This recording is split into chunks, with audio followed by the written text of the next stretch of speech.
Cinema review చెప్పడం వల్ల ఈయన మీద 6 కేసులు వేశారండి. ఈయన బార్బల్ పిచ్ మీటింగ్ అని చెప్పి అమెరికాలో ఉంటాడు. Top Telugu reviewer.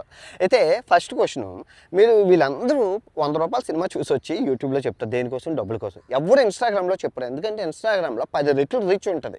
నిజంగా ప్రజలకు సేవ చేయాలి అనుకుంటే ఇన్స్టాగ్రామ్లో చెప్తే 10 రెట్లు రీచ్ ఉంటుంది. కాకపోతే ఇన్స్టాగ్రామ్ రూపాయి ఇవ్వదని చెప్పి ఎవరు ఇన్స్టాగ్రామ్లో చెప్పరు, అందరూ యూట్యూబ్లో చెప్తారు.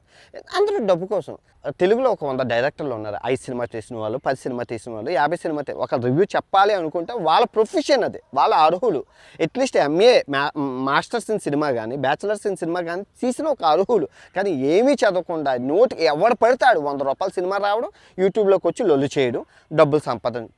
ఒక సినిమా రిలీజ్ అయిందంటే కాకుల్లాగా గెద్దల్లాగా పడిపోయి ఇస్తర చింపిన ఆకుల్లాగా ఇష్టసరంగా రివ్యూలు చెప్పి దాన్ని నాశనం చేస్తున్నారు. మంచి సినిమా తీయండి, మంచి సినిమా. ఈ సింప్లెస్ట్ సొల్యూషన్ అంటే మంచి సినిమా ఎలా తీయడం అవుతుందంటే మంచి సినిమా? ఇజ్ ఇట్ పాసిబుల్ మంచి సినిమా తీయడం?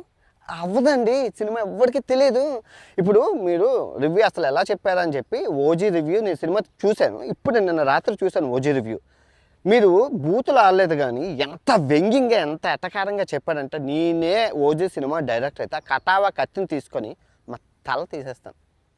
ఎంత తప్పు అంటే అండి, ఎలా చెప్తారండి? ఇప్పుడు ఫ్రీడమ్ ఆఫ్ స్పీచ్ మనకి ఇచ్చారు, మన భారత రాజ్యాంగంలో ఉంది. దేని మీద? మనకి అన్యాయాన్ని, అక్రమాన్ని ఎదిరించడానికి, పెద్ద పెద్ద నాయకులను ఎదిరించడానికి, ప్రభుత్వాన్ని ఎదిరించడానికి ఫ్రీడమ్ ఆఫ్ స్పీచ్ వాడాలి. ఫర్ ఎగ్జాంపుల్ 2026లో 21లో నాకు కేసు పడ్డది. ఫస్ట్ కేసు బెట్టింగ్ యాప్ల మీద పోరాడినప్పుడు. 2022లో పడ్డది బెట్టింగ్ యాప్ల మీద పోరాడినప్పుడు. 2024లో పడ్డది బెట్టింగ్ యాప్ల కోసం పోరాడు. 2025లో మెట్రో కంపెనీ పోలీసులు సుమోటోగా వేశారు బెట్టింగ్ యాప్ల కోసం పోరాడినప్పుడు. 2026 వచ్చేసరికి బెట్టింగ్ యాప్లు నాశనం అయిపోయాయి. నేను విజయం సాధించాను. నా మీద 100 కేసులు పడినా, ఉరిశిక్ష పడినా నాకేం ఫరక్ పడదు.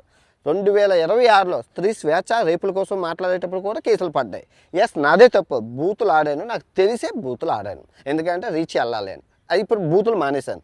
ఇప్పుడు మీ మీద 6 కేసులు పడ్డాయంటే మీరు డబ్బు కోసం అండి. ఇంకా పడతాయి. మీ మీదే కాదు, ఇంకా పడతాయి. ఫుల్ వీడియో ప్రపంచ యాత్ర కూడా ఛానల్ మీద పెట్టాను. అసలు రివ్యూ ఎందుకు చెప్పాలా, అవసరం కాదా అనేది చాలా చాలా ఇంట్రెస్టింగ్గా ఉంటుంది. ఆల్రెడీ నేను చెప్పాను, హరిహర వీరమల్లు సినిమా, నేను సినిమాకి వెళ్ళకుండా 3 రోజుల క్రితమే రివ్యూ చెప్పాను. 12 లక్షల మంది చూశారు. 12 లక్షల్లో 10% చేసుకుంటే 1 లక్ష మంది థియేటర్లకు వెళ్ళారు బాలయ్య బాబు ఉన్నారని చెప్పేసి. ఎంత ఎఫెక్టింగ్ పడ్డది. మరి మీరు అందరూ రివ్యూలు చేసి సినిమా వెళ్ళనివ్వకుండా చేస్తున్నారా లేదా? అది ప్రూవ్ చేయడానికి ఆ రోజు ఆ రివ్యూ చెప్పాను. ఫుల్ వీడియో చూడండి, చాలా బాగుంటుంది.